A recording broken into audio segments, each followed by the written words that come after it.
Cuando fuimos huérfanos es una novela perteneciente a la literatura contemporánea, publicada en el año 2000 y escrita por el famoso autor ganador del Premio Nobel 2017, Kazuo Ishiguro. Ishiguro es un autor británico nacido en Nagasaki, conocido por escribir Nunca me abandones y Los restos del día, obra ganadora del Premio Booker. Ishiguro, a pesar de haber nacido en Japón, se mudó a Inglaterra cuando tenía tan solo 5 años y toda su formación académica fue totalmente occidental.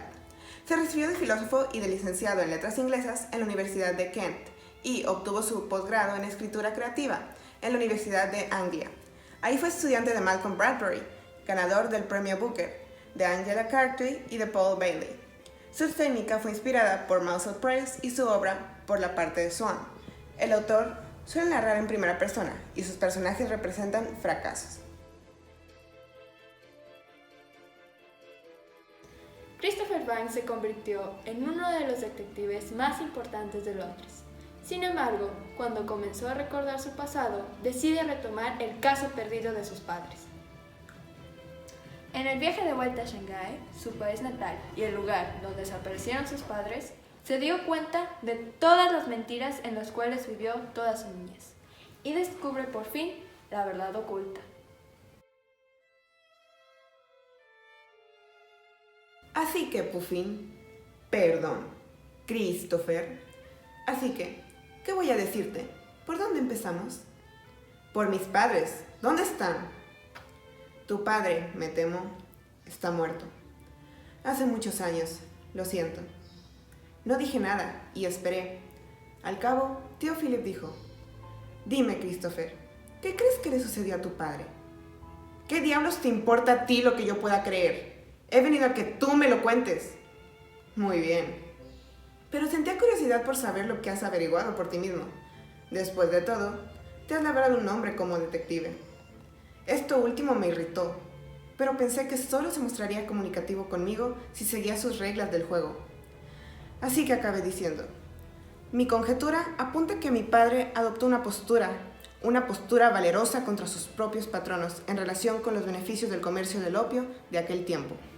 Y al hacerlo, supongo, se enfrentó a poderosísimos intereses y lo quitaron del medio. Tío Philip asintió con la cabeza. Suponía que pensabas algo parecido. Tu madre y yo debatimos a conciencia lo que debíamos hacerte creer. Y fue más o menos lo que acabas de decirme. Así que tuvimos éxito. Me temo, Puffin, que la verdad es mucho más prosaica. Tu padre se fugó un día con su amante. Vivió con ella un año en Hong Kong. La mujer se llamaba Elizabeth Cornwallis. Pero Hong Kong es terriblemente retrógrado y británico. Ya sabes, hubo un escándalo y al final tuvieron que salir precipitadamente para Malaca o algún sitio parecido. Luego contrajo una fiebre tifodea y murió en Singapur. 2 años después de abandonarte. Lo siento, amigo mío. Sé que tiene que resultarte duro oír esto, pero vete preparando, querido amigo, porque tengo mucho más que contarte antes de que termine la velada. ¿Dices que mi madre lo sabía? ¿Ya entonces? Sí, bueno, al principio no. Tardó como un mes en enterarse. Tu padre había borrado su rastro muy eficientemente, y tu madre lo supo solo porque tu padre le escribió una carta. Ella y yo fuimos los únicos que lo supimos. Pero, la policía, ¿cómo diablos no consiguió averiguar lo que había sucedido? ¿La policía? Tío Philip soltó una carcajada. Aquellos polizontes mal pagados, sobrecargados de trabajo, no habrían sido capaces de encontrar un elefante perdido en Nanking Road. Luego, al ver que yo guardaba silencio, prosiguió. Ella te lo habría acabado contando. Pero queríamos protegerte. Por eso hicimos que creyeras lo que creíste. Empezaba a sentirme incómodo al estar tan cerca del flexo. Pero la silla de respaldo del rector no me permitía echarme hacia atrás. Cuando llevaba unos segundos sin decir nada, el tío Philip dijo, déjame ser justo con tu padre. Fue muy difícil para él. Siempre quiso a tu madre. La amó apasionadamente. Estoy absolutamente convencido de que jamás dejó de amarla. La que la amó hasta el final. Estoy absolutamente convencido de que jamás dejó de amarla. De que la amó hasta el final. En cierto modo, Puffin, ese era el problema. La amaba demasiado. La idealizaba. Y al tratar de mostrarse a su altura, a la altura que él mismo la encumbraba, fue excesivo para él. Lo intentó. Oh Dios, vaya si lo intentó. Y ello le hizo derrumbarse. Podía haber dicho sencillamente, mira, puedo llegar hasta aquí y eso es todo. Soy como soy. Pero la adoraba. Quería desesperadamente llegar a merecerla. Y cuando descubrió que no estaba a su alcance el hacerlo, pues se fugó con un amante. Con alguien a quien no le importaba aceptarlo como era. Creo que lo único que quería era descansar. Lo intentó tan denodadamente y durante tantos años que lo único que quería era descansar. No pienses mal de él, Puffin. No creo que jamás dejases de amaros a ti o a tu madre. ¿Y mi madre? ¿Qué ha sido de ella? Tío Philip se inclinó hacia adelante y, apoyándose sobre los codos, bajó un poco la cabeza. ¿Qué es lo que has averiguado sobre ella?, me preguntó. La ligereza que hasta entonces había conseguido dar a su voz se había desvanecido por completo. Ahora parecía un viejo angustiado, consumido por el odio hacia sí mismo. Me estaba mirando fijamente, pese a su inclinación de cabeza, y la luz amarilla del flexo me permitió ver los vellos blancos que le sobresalían de las ventanas del nariz. Desde algún lugar de las plantas inferiores llegaba el sonido de un fonógrafo con una música marcial china. No trato de fastidiarte, dijo al ver que no le respondía, pero no quiero oírme a mí mismo hablando de ello más de lo estrictamente necesario. Adelante, ¿qué es lo que has averiguado? Hasta hace poco creía que mis padres estaban secuestrados en Chapey, así que, como verás, no he sido muy sagaz. Los temas de cuando fuimos huérfanos son: crimen,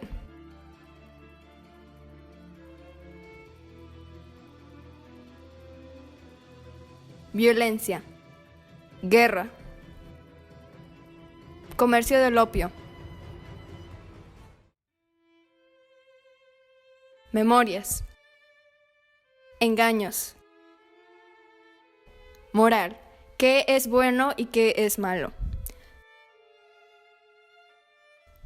misterio, amistad, multiculturalidad, choque de cultura, amor, familia y romántico, búsqueda de la familia,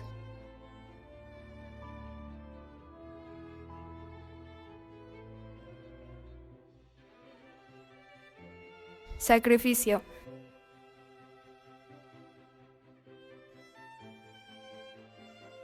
infancia.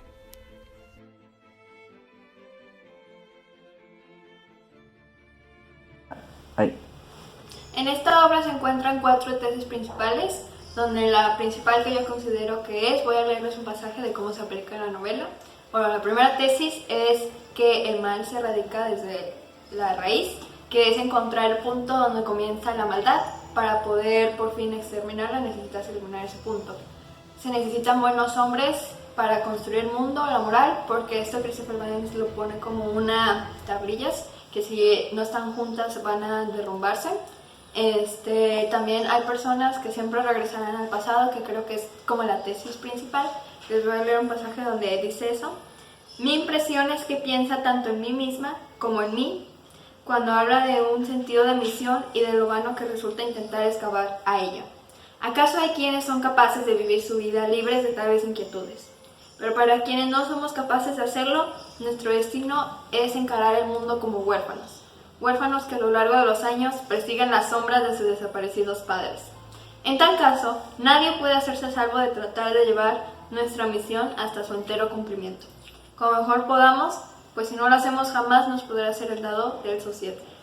Esto quiere decir que siempre hay que movernos hacia adelante, que es la última tesis que encontré, que a pesar de que estén atados a sus pasados, ellos tienen que salir adelante y buscar un futuro más brillante. La externa, pues la novela está escrita en prosa, tiene 7 partes diferentes y tiene un total de 23 capítulos. La primera parte tiene 3 capítulos, la segunda tiene 6 capítulos, la tercera tiene 2, la cuarta tiene 2, la quinta tiene 2, la sexta parte tiene 7 capítulos y la séptima parte tiene solamente un capítulo. La interna sería que la historia está contada en in media res, ya que en los primeros capítulos empezamos con Christopher en Inglaterra en vez de empezar en Shanghái. O sea, entonces podríamos de cierta forma mover los capítulos como o sea, ordenarlos para poder seguir un orden lineal, pero pues empieza con el desarrollo y hay veces que hace uso de una analepsis y regresa atrás en el tiempo en la infancia. Eso es más notable en la tercera y la segunda parte.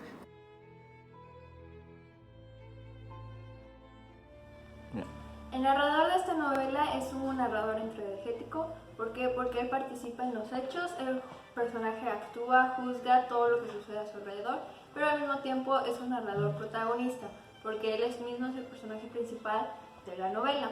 Es obviamente narrado en primera persona y es muy preciso y descriptivo acerca de los hechos que suceden a su alrededor. Utiliza demasiados adjetivos y palabras muy complicadas para entender más específico lo que quiere decir, y obviamente señala su opinión acerca de diversos temas como la guerra, el comercio del opio y cómo se debe de erradicar el bien y el mal. Son tres los personajes principales de la obra: Christopher Banks, Sarah Hemmings y Akira Yamashita. Christopher Banks es el personaje principal y cumple la función de narrador en la obra.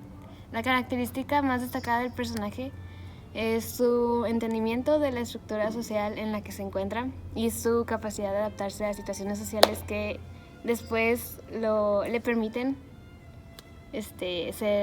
convertirse en un detective de prestigio. Otro personaje importante en el desarrollo de la historia es Sarah Hemmings. Sarah Hemmings, al igual que Christopher Banks, tiene muy claras sus metas y sabe moverse en círculos sociales con gente bien posicionada para obtener dichas metas. A lo largo de la historia, su personaje sufre de diferentes cambios que le ayudan a su desarrollo.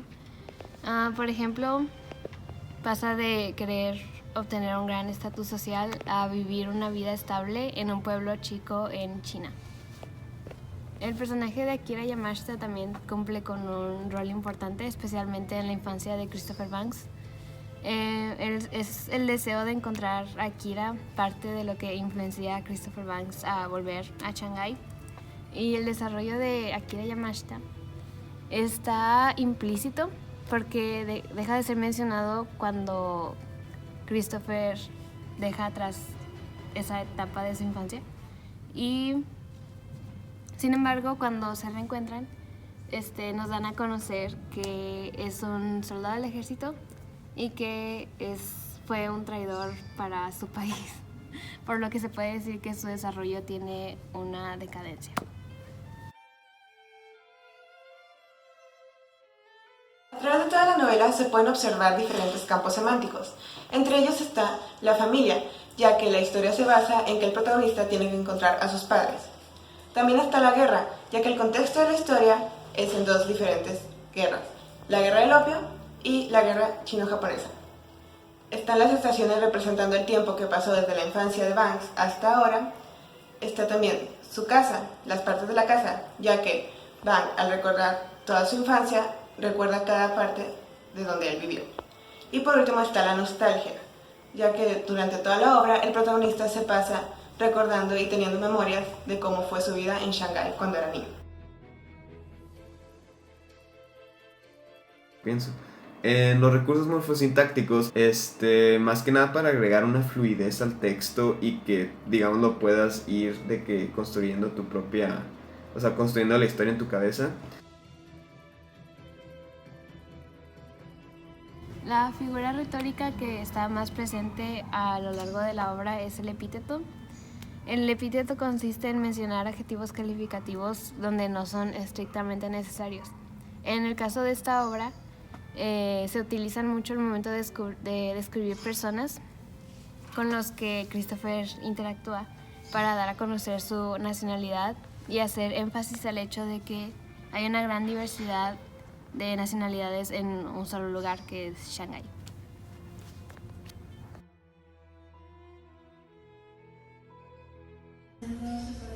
Hablando de la técnica literaria usada en la novela, hay tres principales: La principal y que es más utilizada es el monólogo, ya que toda la novela prácticamente la está contando en nuestro personaje principal como un monólogo. Un monólogo es simplemente cuando el personaje principal se habla a sí mismo y se puede ver ya que la historia es escrita por el mismo personaje principal dentro de la historia y prácticamente es él mismo hablando y hablando. La segunda es el fluir de la conciencia. Esta técnica es prácticamente cuando se puede decir que apagas tu cerebro y empiezas a escribir y escribir y escribir. Esta técnica se ve utilizada cuando Christopher Banks nos cuenta las partes de su infancia, ya que se va y se explaya y sigue y sigue y sigue sin realmente pensar mucho en lo que está escribiendo. Y la última es pues el diálogo. Entonces es prácticamente cuando no se usa un monólogo o un fluir de la conciencia, se puede ver un diálogo entre dos o más personajes. Un diálogo es una forma de comunicación verbal o escrita entre dos personajes y pues se puede ver prácticamente en las conversaciones y en las interacciones entre la mayoría de los personajes.